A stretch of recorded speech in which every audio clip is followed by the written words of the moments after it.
Hello, everybody. This is R.K. Mullins, author of Time for a Serial Killer, A Lifetime of Murder. Hey, remember now, y'all. Hey, Confessions Before Death, Satan's Revenge, coming out February the 14th, honoring my mother's birthday. Also, every Valentine needs a good murder in it, right, y'all? Now, help me honor my mother's birthday. Either buy my book or just think about my mother's birthday. Either case, I'm good way in advance, right? Well, today we have Miss Rebecca, and she has wrote, I would say this is kind of like a self-help healing book. And sounds very interesting. I think she's going to have a good bit to say about it. So let's welcome Miss Rebecca. Young lady, tell us about yourself and tell us about your book.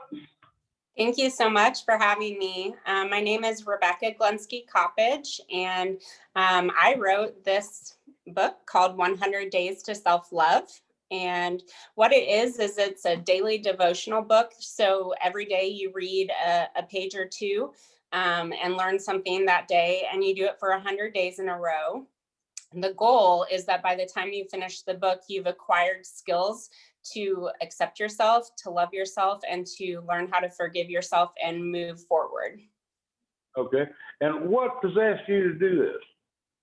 I went on my own personal journey over the last couple of years where I really struggled to accept who I was and where I was in my life. And I needed to kind of go on a journey to figure out how to love myself better. So after I did this journey, I thought, well, if people can learn from what I've done, then it'd be worth writing about. Absolutely. And did you use any, and without naming any of them, right? They paid me for advertising. So did you use any self-help books to try to help you out? So I I like to read what they call devotionals, where you read like a small amount every day. I like to incorporate those into my life because it helps give me something to think about throughout the day. I did read several of those over the course of the 2 years. And then I also relied on other people to help me. So I relied on a therapist and I relied on a nutritionist to kind of get me to my best place. Nutritionist. You saying that you part of your self-awareness journey was in losing weight? It actually was not. It was just learning to accept my body exactly the way it is and not feeling the need to change it. I, for a long time, really struggled with wanting to change the way I looked and the way my body looked, and I was never happy with it. And I got to a point where I really wanted to be happy with my body. I didn't want to make changes, and I needed to learn how to do that. Well, as you can tell, I ain't no skinny mini. And I can tell you one thing. I am very happy with my body the way it is. I want to lose weight for health reasons, yeah.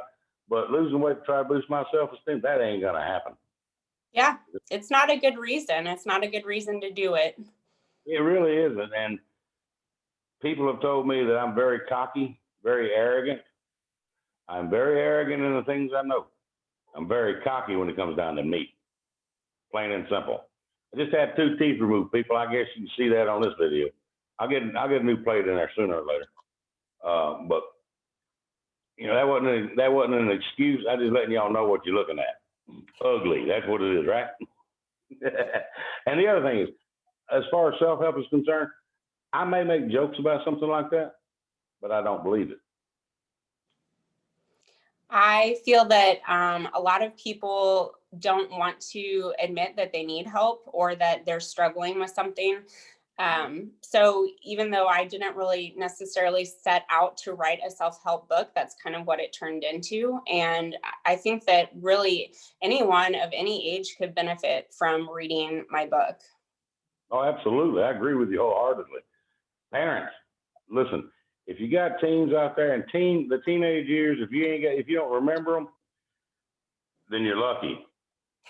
Those are the hardest years of your life. And I mean, you got everything going way crazy with chemicals in your body, your mindset changing, and all your friends being, what they are, right? Yeah. A book like this could actually really help them. You might want to consider looking into that, right? And, because we have, unfortunately, teen suicide is at an all-time high. Yeah. And I'm sorry, but the loss of any life for any reason, especially taking it yourself, that's just, I can't fathom. That's too sad. Yeah, I completely agree with you. But you started your journey 12 years ago. Have you ended your journey? I would say that I am going to always be on a journey to learn more about myself. I feel like I am in a very good place, though. So I don't feel like there's a lot of things I need to work on. What I want to do is maintain the skills I've acquired and continue to use them on a regular basis. Good. So I like to ask some trick questions every now and then, right? It keeps it interesting. It does. It keeps it interesting, but it gives me a little bit more of an insight on you. Because if you would have said, yes, I've ended my journey, I'd have said, you're out of your dad-burned mind. That is a journey, and you know this to be fact. It is a journey of a life. Until the day you stop taking a breath, that journey is always there. Absolutely. Now, how has your book, and I am sorry, I did not, and I will, I did not look it up like I normally do. And I normally look the books up and at least read the reviews. I may not read the book, but at least read the reviews. I cheated. I didn't look her up, y'all. I mean, I'm sorry, hon. I mean, there's no excuse for it. I screwed up. Hey, that's okay. That's okay. It's being received. It's being received well, in my opinion. I have 13 reviews on Amazon, and all of them are either 4 or 5-star reviews. My book is rating at like a 4.7 out of 5 on Amazon. And what to me is even more important is what people are saying about the book, which is that they're finding it inspiring, that they are finding it to be relatable. They don't feel judged, that it's an easy read because, I come at it from more of like, I'm a friend of yours, not someone preaching to you. So I feel like I've gotten a lot of really good positive feedback. Okay. Well, that's really good right there. I mean, if you get a negative one, I won't say take it with a grain of salt, but I would say take it for whatever is written, regardless of whether you agree with it or you don't, and try to use that to better your skills as a writer. All right. Yeah. I got a feeling that this ain't going to be the last book you write. I don't think so. I think I have found a passion in writing.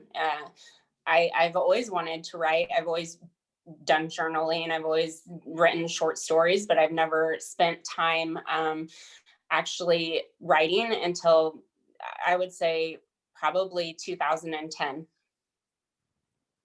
Well, like I said, I don't think it's going to be your last book. Like you said, you discovered a passion for it. I think you're probably going to go on, and this is just my gut feeling. I have no idea what she's thinking, I ain't even going to go there. But I got a funny feeling that she's going to bring out another sequel to the 100 Days to Self-Love. And if she doesn't, something happened to the video. There we go. She got back. Hey, that way you don't all just have to look at this ugly face, okay?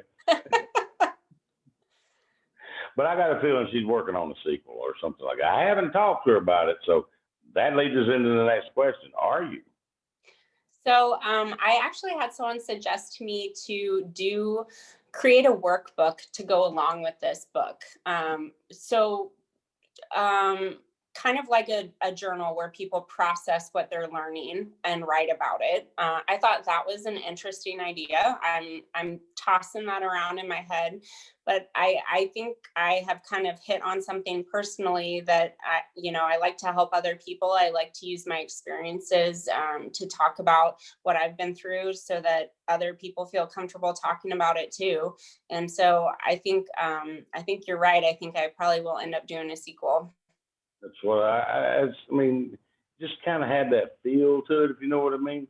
Now, how much help or additional help to your journey did writing the book bring to you? It actually brought a lot of peace, and it allowed me to really look back over the course of how far I've come. When you start writing about all your experiences, you're like, wow, I was really in a different place back then. And so writing it felt very kind of freeing. I really enjoyed writing it, and now I'm really enjoying talking about it. Which I'm not a public speaker. I don't really like to talk in front of people, and this has felt comfortable. Do y'all believe that? I don't. I don't. She's talking just fine, right? Well, thank you. No problem talking in front of people. She might be a little bit on the shy side and might want to be a little bit backed off, but and maybe not want to do the stage. I don't know. But I look at it this way: if your book is helping people, then you need to take it that next step, and you need to look at sharing that book as well with your own journey with other people live. I Okay. think but that's just my thoughts. It's your book, your life. You do what you want to with it. I ain't gonna tell you otherwise. Now, I just got through saying how cocky and how arrogant I am, right? And I am Yes. making no bones about it, people. If y'all seen one of my shows, you already know dang on good and well that's true, right? I think she's finding out. Has your enlightenment been more of a humbling experience? It has been humbling. Writing about experiences you've been through when they're difficult experiences, um, you know, it makes you feel vulnerable. You're sharing your dirty little secrets with the whole world. And yeah, and so it was humbling because it's a constant reminder that I'm not perfect, and that I make mistakes all the time. And so admitting that out loud to other people has been very humbling. It is, people. I mean, if you can't say I don't know or I don't understand, then those are the two biggest questions in your life that you need to change and learn to say them. And not only say it, but mean it. Yeah, So, I would completely agree with you.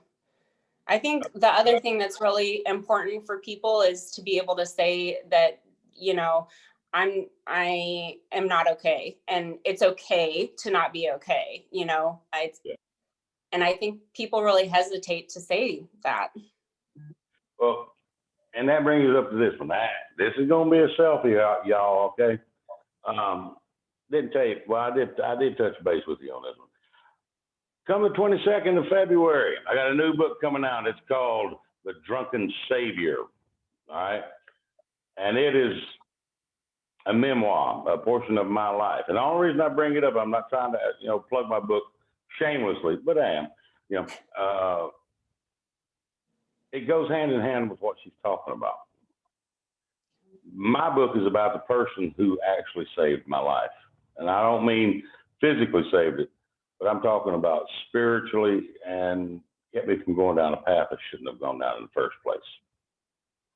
And it's very uplifting, and it's where I developed my philosophies from, and and I ain't going over that, but where I developed my philosophies from, which helped me become the cocky, arrogant SOB I am. And I am. I ain't gonna lie. Voila. If you have a healthy, and this is what people do not understand about cockiness and arrogance. They think it's a bad thing. It's not. It's a good thing. A healthy bit of arrogance and a healthy bit of cockiness is great. But don't take it overboard to the fact that you think you know everything and everybody else is wrong. Yep. That's not arrogance. That's not cocky. That's stupid. Yep. We don't want to travel stupid, But, and that would bring me up to the next question. How much of has it brought a form of arrogance to your life?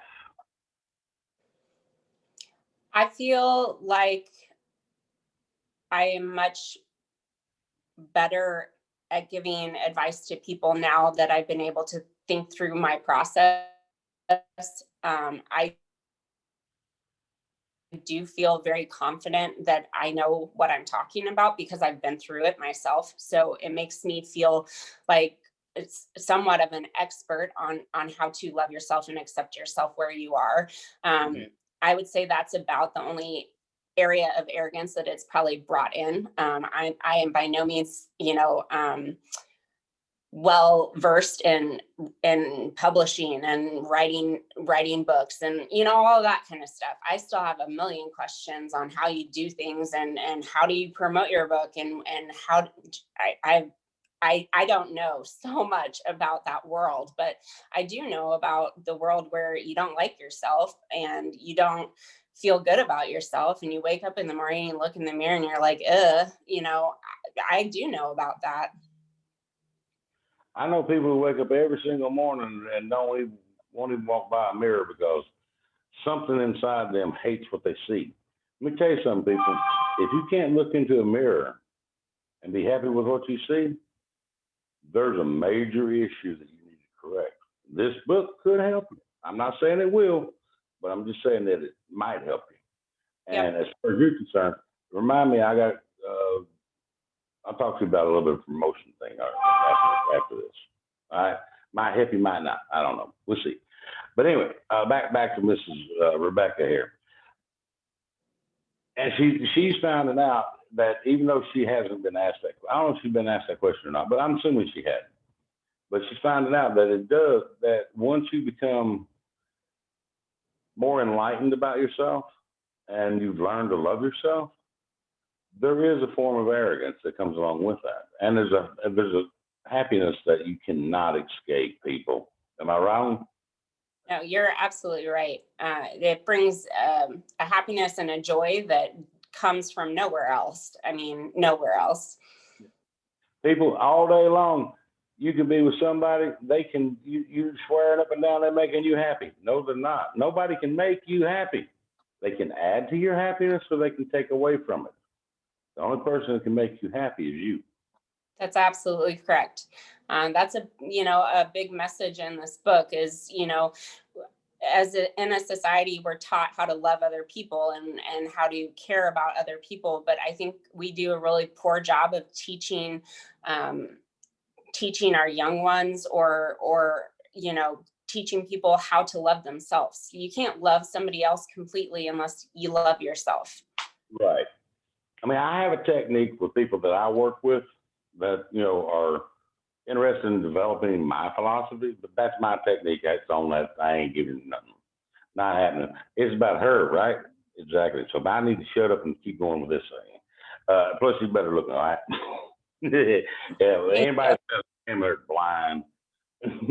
But the thing is that anybody and everybody needs help from time to time.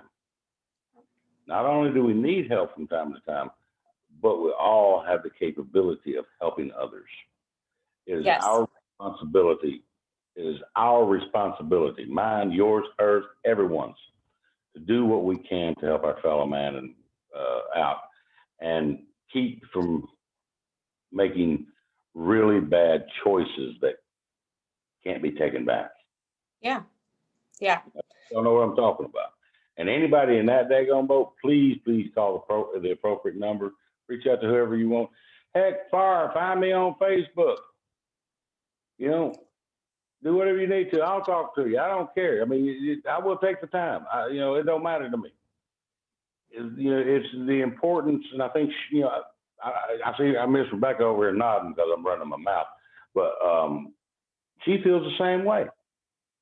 I do. I feel like, I've had a personal loss from suicide. My cousin took his life a couple of years ago, and that had a huge impact on me. And, that kind of lit a fire under my butt, because it was like, he obviously wasn't feeling good, and he wasn't feeling good about himself and his life. And I don't want to ever get to that point. I don't want to ever feel that way, and I don't want the people I care about or the people around me to ever get to that point or feel that way. So I'm with you.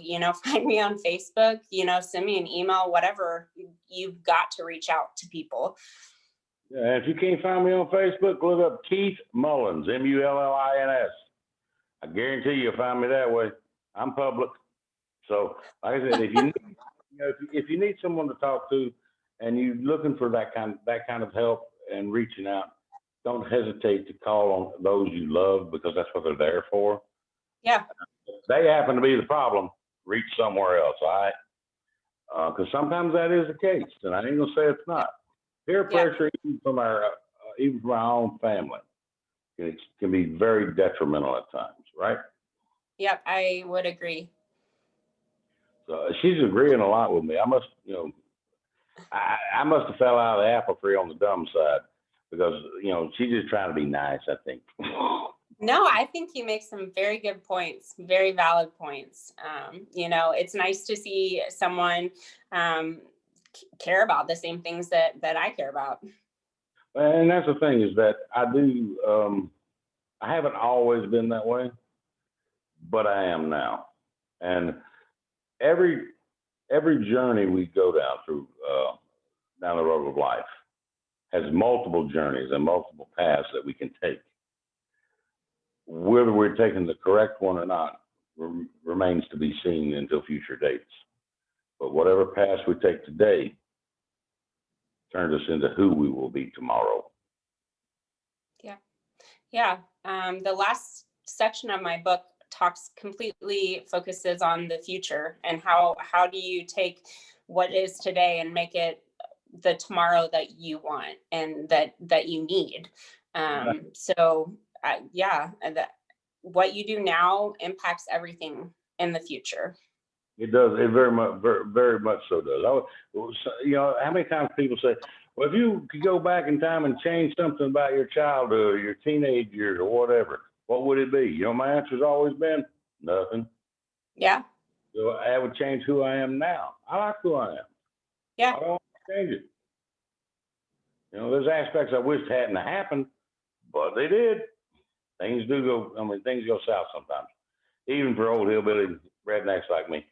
But when those things do go south, they make you grow as a person. And there's lots of experiences that I didn't enjoy going through as I grew up, or in my teenage years or college years. And, but I wouldn't change them, because it taught me something and it made me a better person. Right. It always does. It just depends on how we come out of that. Yeah. And which direction we go from there.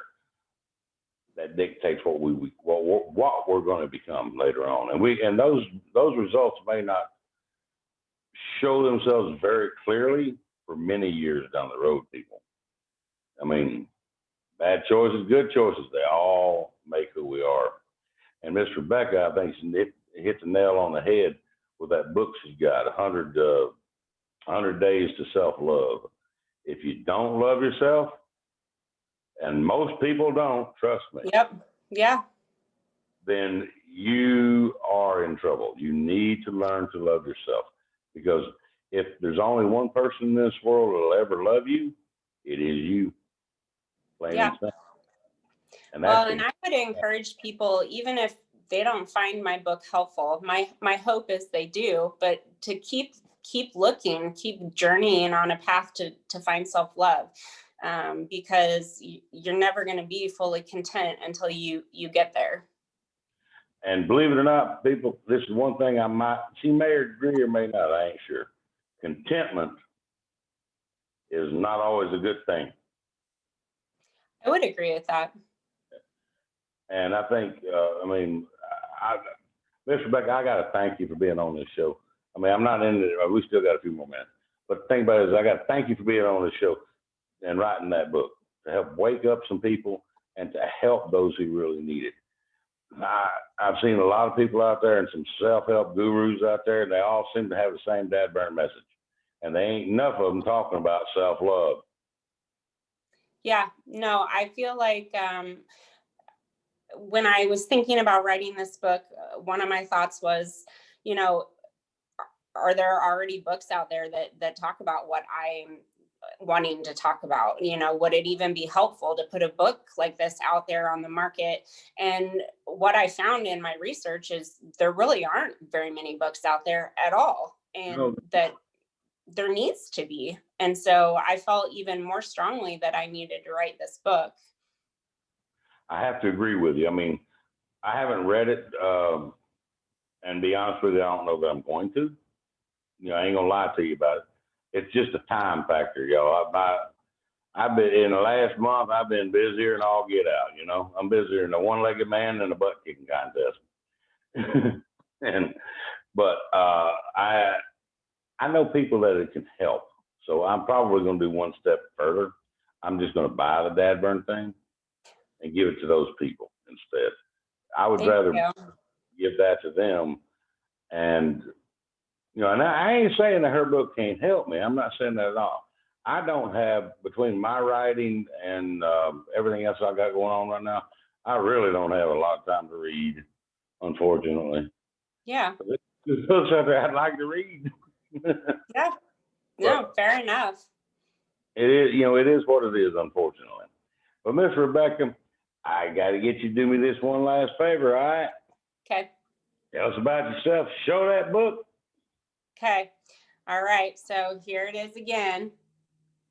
And so some things you may not know about me is I'm a pediatric nurse practitioner. I take care of kids for a living. And I've been doing that for many, many years now. And I know I don't look that old, but I am. I'm 36. Yeah. And so I'm married and I have 2 kids. You're a child. You're a Yeah. child. I'm 56. I will be 57 come next week, y'all. Well, happy birthday. Thank you, ma'am. I was born a week before my mother's birthday, which is on Valentine's Day. And, you know, in her memory, I'm launching Confessions Before Death, Satan's Revenge. Y'all think about my mama, right? You better. I might put you in the book next time. Nah, All I wouldn't right. Miss Rebecca, I am so happy you were on the show today. You know, one of my rules is we've got to smile, laugh, and have fun, right? Yeah. We go over those rules, you know, really tightly. And she smiled a whole bunch, laughed a little bit, mainly at my dumb jokes. And at no point in time, you know, has she ever did anything but talk about how it's more important to help others. But we also have to help ourselves. We cannot do without that. And that's the message that she's bringing in this book. 100 Days to Self-Love. People, do yourself a favor if you're having issues in your life. Pick this book up. Read it. I bet you it's going to help you in some bad burn form or fashion. And you might not even know just how deep it might go. That's for dang sure. Miss Rebecca, thanks again for being on our show. Hi, y'all. This is R.K. Mullins, author of Time for a Serial Killer, A Lifetime of Murder. Confessions Before Death, coming out February the 14th. My mama's birthday. Help me remember my mama's birthday, all right? Hey, just remember now, hey, even Valentine's Day has a murder in it somewhere, right? February the 22nd, The Drunken Savior comes out. A Portion of My Life, a little memoir. Y'all get that one too. Y'all have a good day now. Yeah.